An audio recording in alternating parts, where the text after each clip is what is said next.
Want to introduce the people we have on stage. On the far left, Bob Fontana, President and CEO, Aspen Dental Management, Inc. In the middle, Danica Patrick, driver of the number 10 Chevrolet for Stewart Haas Racing. And far right, Mike Petrosillo, Director of Sports and Partner Marketing, Aspen Dental Management. I want to go ahead and say that we have a pretty significant announcement to make today, but this will also serve as Danica Patrick's media availability. So once questions regarding today's sponsorship are asked, feel free to talk to Danica about racing here at Talladega this weekend. This will also take the standard protocols of a driver media availability, so when we do open it up for a Q&A, please state your name and affiliation. This is being streamed live on NASCAR.com as well as Sirius XM Channel 90. We'll go ahead and reintroduce Bob Fontana. Bob, the dentists and teams at Aspen Dental are focused on breaking down barriers and helping patients get the care they need. And in order to reach more people, we're here today to announce an extension of Aspen Dental's partnership with Stewart Haas Racing, but with a new spokesperson. Tell us a little bit about it. Well, we're absolutely excited. You know, as part of our mission, we're trying to help bring America a healthy mouth. And we're absolutely dedicated to bringing the importance of oral health care and the awareness across the United States. So we're really proud to be a part of the Stewart Haas family, and we're particularly proud to have Danica by our side here as a new member of our team. So we're thrilled to be doing this. Danica had a pleasure of meeting her about 3 weeks ago, and she's absolutely dedicated and passionate about this sport, and we're thrilled to have her help us bring this conversation across the United States. And Mike Petrosillo. Mike, talk to us about why NASCAR works for Aspen Dental and how impactful Danica Patrick will be as a spokesman for Aspen Dental. Well, 2014 will mark our 5th year in racing, and it's been a super fit for us. And for the last 2 years with Stewart Haas Racing, we have really focused on celebrating the smiles of our patients. And going forward, as Bob mentioned, we want to raise more awareness about this important forgotten topic, and there's absolutely no better way to do that than with Danica Patrick. So we're absolutely thrilled to be a part of this. And Danica, you visited the Aspen Dental team and their headquarters up in Syracuse, New York about a month ago. What did you see there that made Aspen Dental such a good fit with your own brand? It was a great trip up to Syracuse, getting to meet everyone, get to know them a little bit, but more importantly, seeing their facility and seeing just where everything is made and seeing how much goes into it, and also how much all of the employees care and how nice they were and how excited they were that day. So I really felt like I was already in with you within those just short couple of hours that I was there. So thank you for making me feel comfortable, and I'm very excited to partner with you and to find a really great partner that fits. And I love being with companies that care about people and that have a big picture in mind. And it's not just a business, it's more than that, and that's what creates longevity, and that's what makes a great business. So you really care about your people, and you really care about oral health, and we're going to get the word out. And Danica, you now have two very powerful brands behind you in Aspen Dental and GoDaddy as you enter your second full season in the NASCAR Sprint Cup Series. Talk about that and the fact that Aspen Dental will be on your race car at Las Vegas and Atlanta next year. I think it's, I always enjoy different paintouts, and having Aspen Dental be on all year as a partner, but then have 2 full paintouts for Vegas and for Atlanta will be special races. GoDaddy is a great partner as well, and it's great that this partnership happened, and they both are excited about it. And so you'll see me in not in the green, just as I am this weekend, not in the typical green, as it's Breast Cancer Awareness Month. I'll be pink and green. For those couple of races, I'll be blue. All right. Not blue in the head, just blue color. All right, we'll go ahead and open it up to our media for questions. We do have staff here at Talladega Superspeedway with microphones, so if you do have a question, please raise your hand, and we'll make sure you get squared away. We'll start in the back with Ed. This is regular questions. Absolutely. Go ahead. Okay. Ed Hinton, ESPN.com. Danica, 3 plate races under your belt. Do you feel better prepared maybe than ever to deal with these things? And do you feel like there's a good chance to surprise some people with another Daytona 500-like finish? Or have you just learned that these things basically are just the same old crapshoot for everybody in the field? there's a certain level of it that, of course, is a little bit of a crapshoot, but there are, there are patterns, and I would say that one of my patterns is that they tend to be better races for me, and that find a way to the front for a majority of the race. So hopefully this will be another one of those. And I know that Stewart Haas builds great speedway cars. I know I feel very comfortable and confident on these tracks. And what I'd like is for having good races to not be a surprise, and especially on these speedways to really not be, as they've been something that I've been comfortable and had good results at. Obviously from the beginning, but from Daytona especially. Alan Cavano, NASCAR.com. Danica, these restrictor plate races will give you a chance to race toward the front with a lot of the chase drivers. As someone who's not in the chase, and do you think about that, given that now we are in this playoff?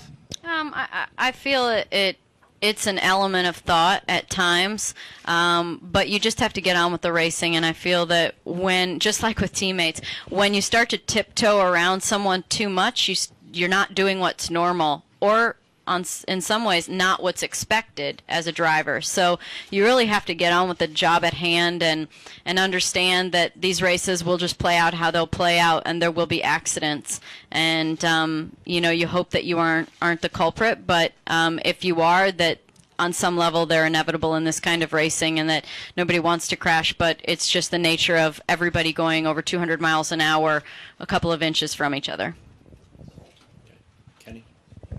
Kenny Bruce with NASCAR.com. This is for Mike. When we were given your title, sports came into it. I was just wondering, what other sports is Aspen involved in outside of NASCAR? That's a good question. For the last, I'd say 5 years, we've been involved with lots of sports, particularly at a high level with NCAA basketball.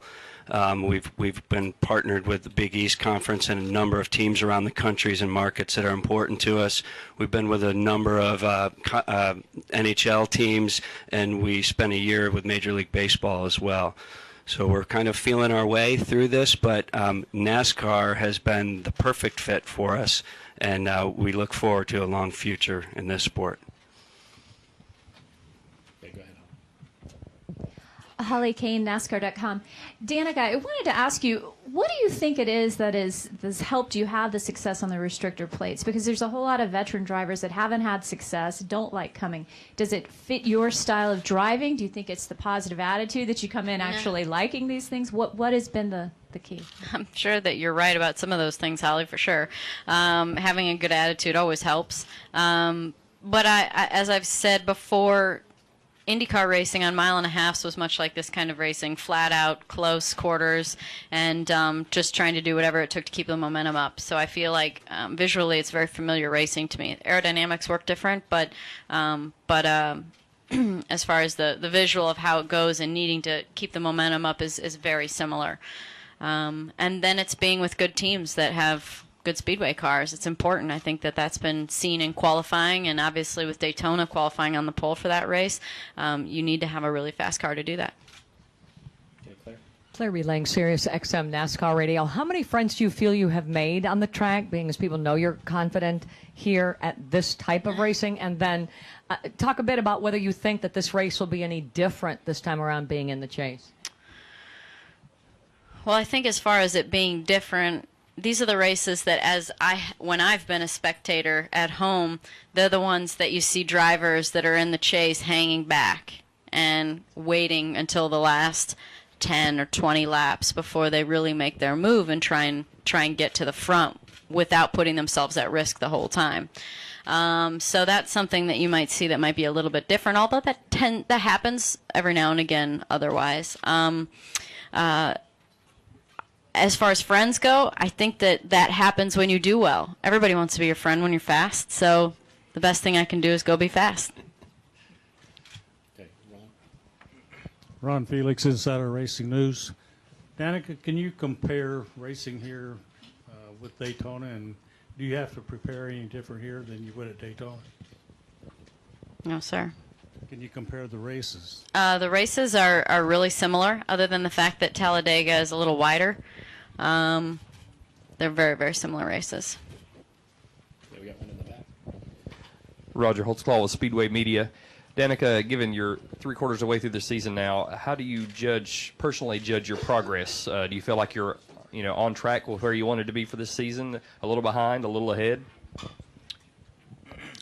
I'm right where I need to be. I'm right where I was going to be. All I know is that I've done everything I can to prepare for the year, to learn throughout the year, and that's what's going to lead into next year and trying to really put it all together to get great results for GoDaddy and for Aspen Dental next year. So I don't think that you can ever plan how it's going to go or give yourself a grade because everybody learns at a different rate. And there are times that I probably was unexpectedly better than they thought and worse than they thought. So it's just my own personal progression, and everyone's is different. All right, any other questions for our speakers? Yeah, Lee. Lee Spencer, Fox Sports. Hey there. The Gen 6 car, we thought it might be advantageous to you because everybody's kind of starting on the same level playing field since nobody else had driven the car either. What are your impressions of that car? I mean, you have nothing really to compare about it, but what would your first year grade be to it? And did you pay attention to Monday's test and possible changes they might make and how that would help with the drivability? I think it's been a successful year for the car. I feel like there's been very little issues. It's just a different balance of a car. And so I think it's suited some driving styles better than others probably. But I think that it really comes down to, as we feel and saw as a team to start the year off, that you've got to bring the best cars possible. And I feel like we started a little bit behind, but have rapidly throughout the year been learning and understanding the car better and better. And what's hard is everyone else does that too to some degree, but I think that it's going to give us a lot of knowledge going into the off season for what we need to work on to arrive with better cars next year. And speaking more in specific with excluding the speedways, they're a special, unique character of their own, but the rest of them. So I think it's been fine. I think that there's no issues, and I'm also definitely not smart enough to know what they need to do to fix it.